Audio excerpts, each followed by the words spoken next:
Alors moi je m'appelle Stéphane Castan, je suis donc le réalisateur de Panthéon Discount. Mon parcours c'est un parcours d'escroc total parce que j'ai fait aucune étude. J'ai longtemps bricolé des objets vidéo on va dire, et j'ai aussi fait des spectacles qui oscillaient entre théâtre et cinéma avant vraiment de commencer sérieusement à faire des courts-métrages. Et celui-là, en l'occurrence, Panthéon, est donc mon quatrième court-métrage. Au départ, c'est pas un objet auquel je pensais du tout. C'est une commande des programmes courts de Canal+, dans le cadre de ce qu'ils appellent la collection. Et là, en l'occurrence, ils ont commandé à 7 réalisatrices et réalisateurs de plancher sur le même thème. Et en l'occurrence, le thème, là, était le futur proche, puisqu'il s'agissait de 2050.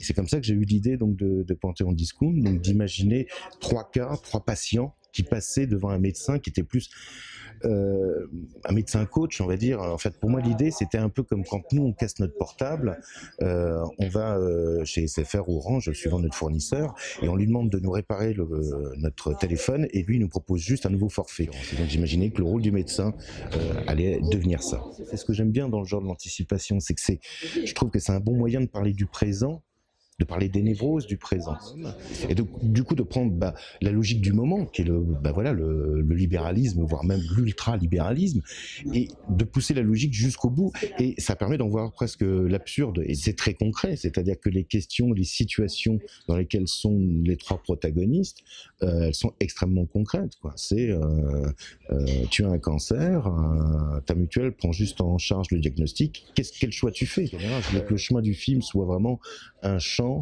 qui attend la fin du film pour avoir son contre-champ, et qu'on découvre le visage du médecin et de voir que finalement il est autant victime.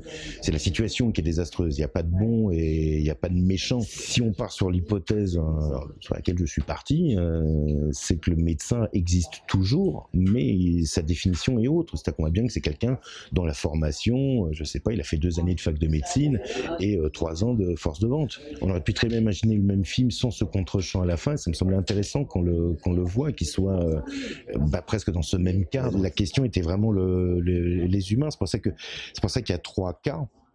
Et ces 3 cas que j'ai pensé en fonction des acteurs avec qui je voulais jouer, avec qui je voulais travailler. Christian, qui est véritablement aveugle.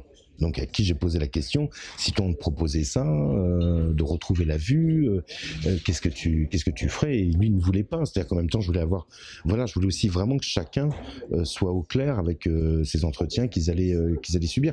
Ça n'aurait pas été ces acteurs-là, ça aurait été d'autres situations. Le film, il est un peu posé comme une hypothèse, mais après là-dedans tout est faisable, mais la situation n'est pas humaine. Je suis en financement là pour le prochain court-métrage où ce sera un polar avec des vieux, donc il y aura du sexe, de la drogue, on va voir des vieux qui vont fumer des pétards tout le long, et du sang, forcément. Mais mis à part ça, il se passera pas grand-chose. Voilà.